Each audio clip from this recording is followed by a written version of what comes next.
भक्ती निष्काम असली पाहिजे. भक्ती ही फलाच्या इच्छेशिवाय करायची असते. निष्काम भावाने जर भक्ती कराल तर माझा परमात्मा एवढं देऊन टाकेल जीवनात कधी आपण विचारही केला नाही. आपण परमात्म्याची भक्ती करत असतो पण आपल्याला सवय झालेली आहे त्याच्या पुढे पदर पसरायची, हात पसरायचे. देवाच्या देवळात गेलो की आपल्याला भीक मागायची सवय झालेली आहे. देवाकडे जायचं असते पण त्याला काही मागण्यासाठी नाही. देवाच्या देवळात त्याला मागण्यासाठी जायचंच नाही. मग कशासाठी जायचंय? त्यानं आपल्याला खूप काही दिलेलं आहे म्हणून जायचंय. त्याच्या उपकाराची जाणीव म्हणून जायचं आहे. त्याचे आभार मानण्यासाठी जायचं आहे की देवा तुम्हाला एवढं सगळं दिलं, आज मी तुझे आभार मानण्यासाठी तुझ्याकडे. मुझे तुमने दाता बहुत कुछ दिया है, तेरा शुक्रिया है, तेरा शुक्रिया है, तेरा शुक्रिया है, तेरा शुक्रिया है. मुझे तुमने दाता बहुत कुछ दिया है, मुझे तुमने दाता बहुत कुछ दिया है, तेरा शुक्रिया है, तेरा शुक्रिया है, तेरा शुक्रिया है, तेरा शुक्रिया है.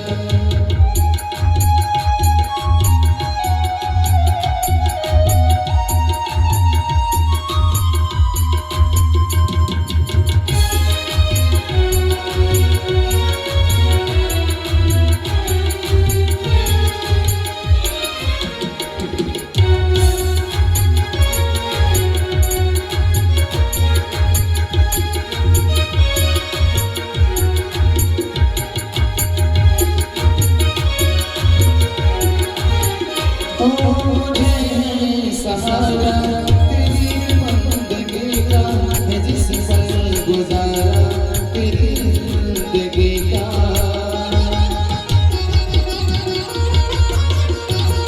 मुझे सहारा तेरी बंदगी का है, जिस पल गुजारा मेरी जिंदगी का. मिला है जो मुझको वो तुझसे मिला है, मिला है जो मुझको वो तुझसे मिला है.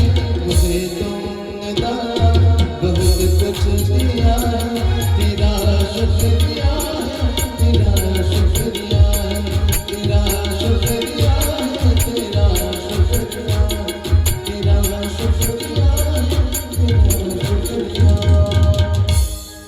देवाच्या देवळात आपल्याला जायचं आहे पण त्याला काही मागण्यासाठी नाही. त्याच्या उपकाराची जाणीव म्हणून, त्याला धन्यवाद देण्यासाठी जायचं, त्याचे आभार मानण्यासाठी जायचं आहे की देवा तुम्हाला खूप काही दिलं रे म्हणून मी तुझ्याकडे आलो.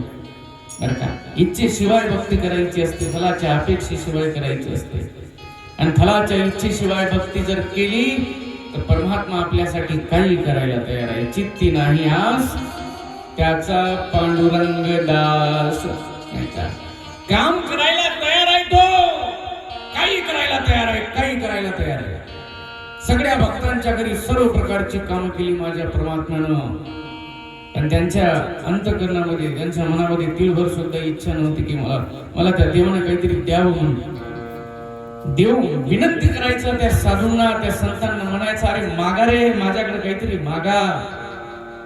बरं का, तुकोबराय ज्या वेळेस जायची ना राऊळामध्ये, बरं का, भगवंत म्हणायचे अरे तुला मागणार रे, काहीतरी मागणार रे. तुकोबरायांनी सांगितलं नाही देवा, आम्ही तुझी भक्ती करतो, तुला काही मागण्यासाठी नाही करत. आणि तुझी भक्ती आम्ही करायची, तुझ्याकडे काही मागायचं याला भक्ती नाही म्हणत रे. हे देवा, त्याला भक्ती तरी कसं म्हणायचं? हे आता व्यवहार आहे. व्यवहार, एखाद्याला काहीतरी द्यायचं आणि त्याच्या बदल्यात काहीतरी घ्यायचं, याला भक्ती म्हणायची नाही. हा तर देवासोबत चाललेला व्यवहार आहे ना, व्यवहार. म्हणून तुझा आनंद मिळायला पाहिजे, ते आनंद आपल्याला मिळत नाही. सांगितलं नाही देवा काही नको आहे, भिक्षा पात्र अवलंबनी जणू जळू जिनी लाजिरवाणी. बरं का, आमच्या वडिलांची रीतच नाही म्हणे की असं दुसऱ्याच्या पुढे हात पसरणं नको. काय मागितलं नाही बरं का, काय मागितलं नाही त्या संतांनी आणि भगवंतांना एवढं मोठं देऊन टाकलं. आज त्या बाईनं काही मागितलं नव्हतं, फक्त एकच इच्छा की मला तू देव दिसला पाहिजे, एकदा त्याचं दर्शन झालं पाहिजे. पण माझ्या परमात्म्यानं एवढं मोठं देऊन टाकलं की जगात तिला कोणी काही दिलं. अशी सुंदर कथा शुकाचार्यांनी बरं का राजा परीक्षिताला सांगितली.